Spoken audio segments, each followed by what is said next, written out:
feel the blood creeping up from the heathens. Got will, got fight, got pride, got reason. If they wanna go eat, then you know I'm gonna feed them. Administrado pelo BTG e gerido pela RBR, o fundo tem 14.118 cotistas.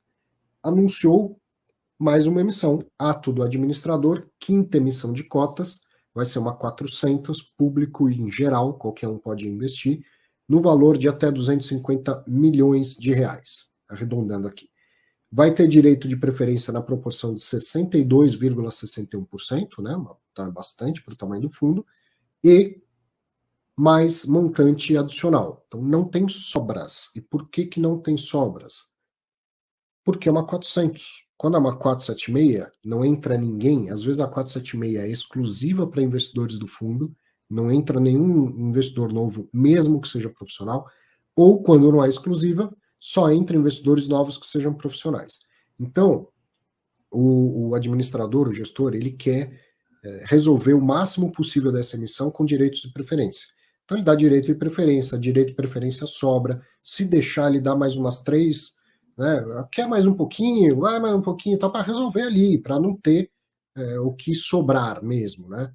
Como nesse caso é uma 400, é aberta para qualquer um, ele dá direito de preferência para o atual cotista, que é uma prática boa, uma boa prática de governança, e aí quem exerceu, exerceu. Quem não exerceu, aquilo que sobrou vai a mercado. Qualquer um pode entrar lá pela sua corretora e comprar as novas cotas ou o que sobrou dos direitos de preferência. Então não tem necessidade do direito de sobras, com isso também fica um pouquinho mais rápido, é uma data a menos no cronograma para acompanhar e cumprir. O preço é de R$ 101,86, mais as taxas de R$ 3,10, que equivale a 3,04% desse montante da emissão. Então, no total, quem exercer vai comprar, vai pagar R$ 104,96. O preço é baseado no valor patrimonial em 30 de junho e poderá ser alterado, mas deverá ser no mínimo R$ 101,86, que é o valor patrimonial. Essa informação aqui, que ele pode ser alterado, e que tem essa trava, ficou meio confusa para mim, porque fala assim, não pode ser superior a 101 e não pode ser inferior a 101,86. Ficou meio confuso, mas de tudo que ficou mais claro para mim é que, mesmo que mude, o gestor está sinalizando para o mercado, a gente não vai emitir abaixo do patrimonial. Foi isso que eu entendi. Não sei se você chegou a ler em detalhes esse fato relevante, Nod, se pegou esse detalhe aí, se entendeu diferente.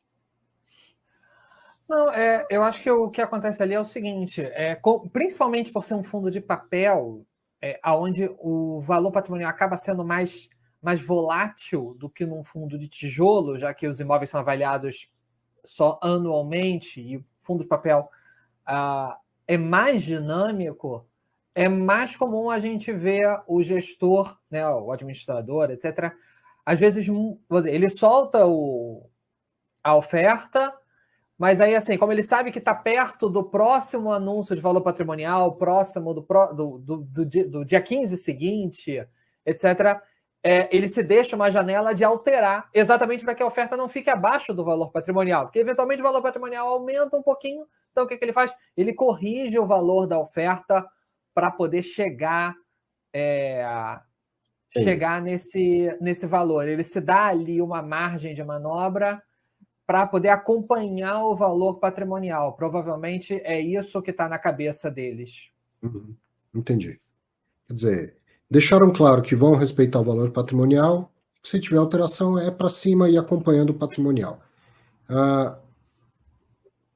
Tem um detalhezinho aqui, falha do estagiário, eu mesmo, né? Eu sou o meu próprio estagiário, que foi notada, porque a galera que acompanha ao vivo não deixa passar nada, ainda bem, porque ajuda muito, que o fato relevante é do RBRY, tá? E depois, então tá aqui, o fato relevante é do RBRY. E depois, nos outros slides, que obviamente eu estagiário aqui copiei e colei, tá RBRP, mas o fato relevante é do RBRY, que é o RBR Crédito Imobiliário Estruturado. Vamos ao próximo, que é do HTMX11, Hotel Max Invest, também emissão. No dia 13 de julho, então, o Hotel Max Invest, administrado pelo BTG Pactual, gerido pela o Telinvest, fundo que está com 22.348 cotistas, anunciou aqui que foi aprovada pela Assembleia Geral Extraordinária a 15ª emissão de cotas. Então aqui um detalhe, esse fundo antigão, lá de 2007, não existia no regulamento dele, porque não existia essa possibilidade no mercado, aquele capital autorizado. Quando a gente pega aqui o fato relevante anterior, ó, eu começo com ato do administrador. O administrador resolveu que vai fazer essa emissão, ponto final, não perguntou para ninguém. Por quê? Porque no regulamento do fundo tem um tal de capital autorizado, até X bilhões, o que tiver no regulamento, ele emite, ele não precisa pedir autorização. Não existe isso no regulamento do HTMX. Então ele tem que chamar uma assembleia, e a assembleia aprova ou não aprova a nova emissão nos termos ali apresentados. Foi aprovado, então, na Assembleia Geral Extraordinária, a 15ª emissão de cotas, vai ser uma 476 no valor de até 23 milhões de reais.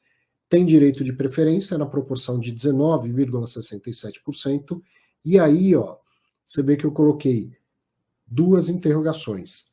Sobras e adicional, por que essas interrogações? O mais provável é que não tenha direito nem a sobras nem a montante adicional. É uma coisa muito pontual que o BTG já tinha divulgado um material complementar bem detalhado antes, dizendo, ó, a gente está emitindo esse valor, esses 20 e tantos milhões, é 28% abaixo do patrimonial, porque a gente vai comprar 50 unidades do Ibis Congonhas a 32, 33% abaixo do que ele vale. Ou seja, eu perco 28 aqui e ganho 33 aqui. Né? Então, eu acredito que eles não têm o menor interesse de emitir mais do que o necessário, certo? É exatamente o valor da compra lá do Ibis que eles querem.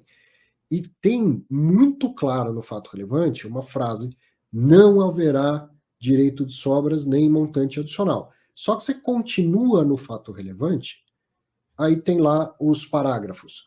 Sobre o direito de sobras, sobre o montante adicional, aquela coisa toda. E aí, assim como o estagiário que acabou de errar no slide anterior, por causa de Ctrl+C, Ctrl+V, eu acredito que quem redigiu o fato relevante lá no BTG também deu Ctrl+C, Ctrl+V, porque eles são muito parecidos, e esqueceu de apagar toda essa parte sobre montante adicional e direito de sobras, porque tem uma frase dizendo não haverá. Só que você continua no texto, tá tudo lá explicando de sobras e adicional. Então, ó, o Nod até escreveu, tem sobras e montante adicional, sim. Você tá com o fato relevante aí, Nod? Acha essa frase que eu tô te falando, e aí você vai permanecer com a mesma dúvida que eu estou. Né? Eu posso até procurar. Catar aqui para poder... Mas, assim, o cronograma, até inclusive o cronograma tem lá. Então, realmente, 99% de certeza de que tem direito de sobras. Pode ser um erro de redação, mas ainda que uma vez ou duas eles digam que não tem, deve ter umas 35 vezes que diz que tem, então eu vou pela maioria dos votos no próprio documento. Assim, Tô acompanhando aqui, mas inclusive o cronograma menciona direito de sobras e montante adicional, então... Deixa eu compartilhar a minha outra tela aqui. Ó, no fato relevante, aqui ó, fato relevante do HTMX, tá? Sobre essa emissão. Olha aqui, eu destaquei, ó. A oferta não contará com a possibilidade de emissão de lote adicional ou de lote suplementar. Então, sobras, de fato, não está dito nessa frase, mas lote suplementar ou adicional, está dizendo que não. Posso discordar do relator? Sim, claro. Data máxima vênia. Montante adicional e lote adicional engana muita gente, são coisas diferentes. São coisas diferentes. Tem sobras e montante adicional, não tem lote adicional. Para explicar para quem tá.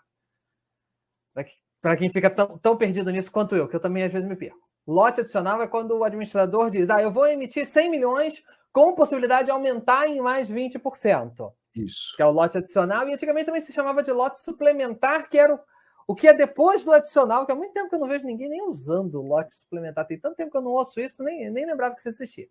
O montante adicional é quando você pode exercer direito de preferência, exercer sobras e ainda subscrever um valor. Esse é um montante adicional. Então, tem montante adicional, não tem lote adicional.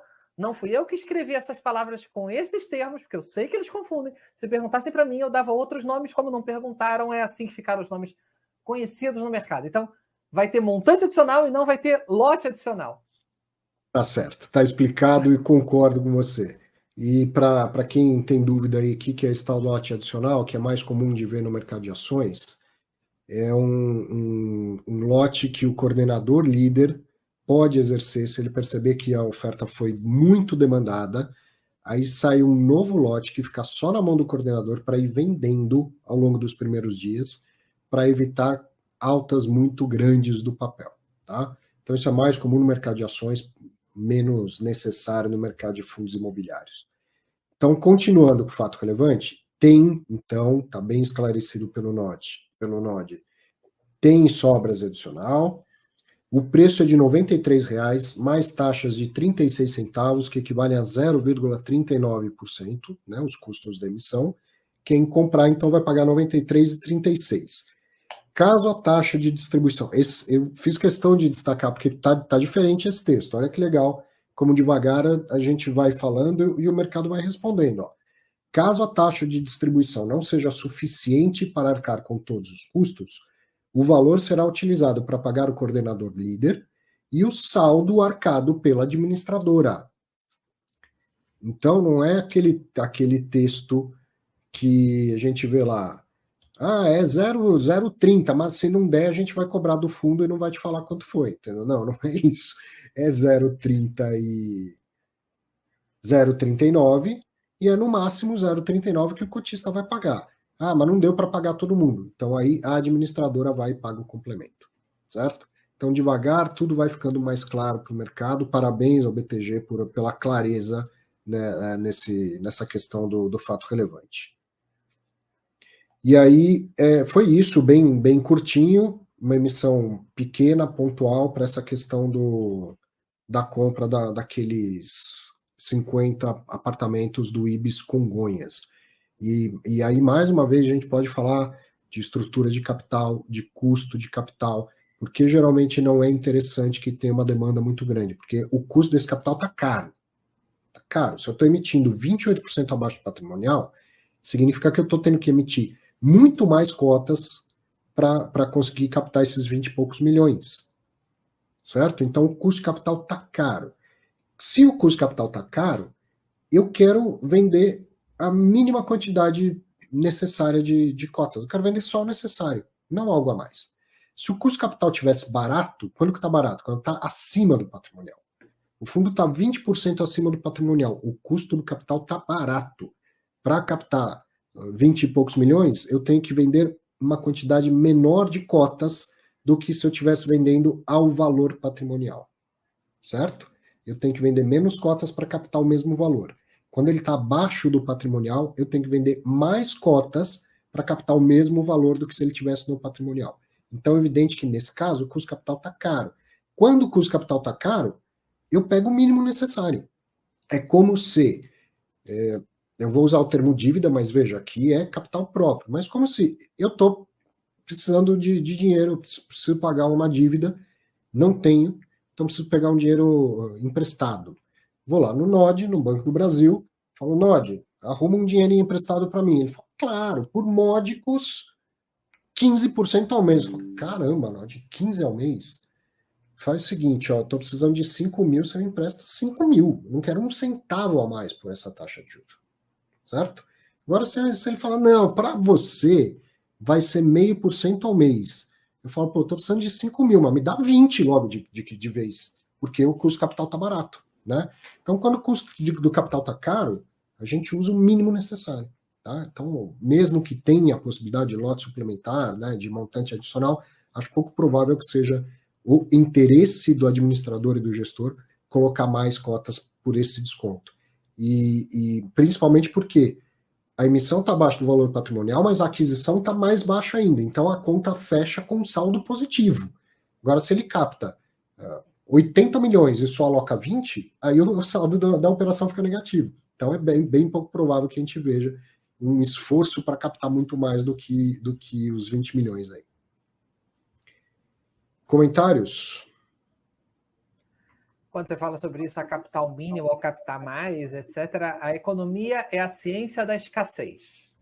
Então, quando os recursos são escassos, como o dinheiro é um recurso escasso, você tem que saber administrar essa escassez. Vou alocar aqui ou vou alocar ali? O que eu vou fazer? Como esse dinheiro entra e aonde ele é alocado?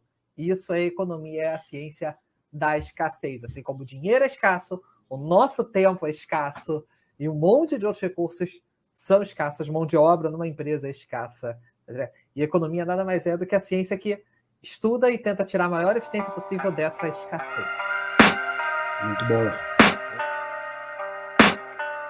I can hear the demons call.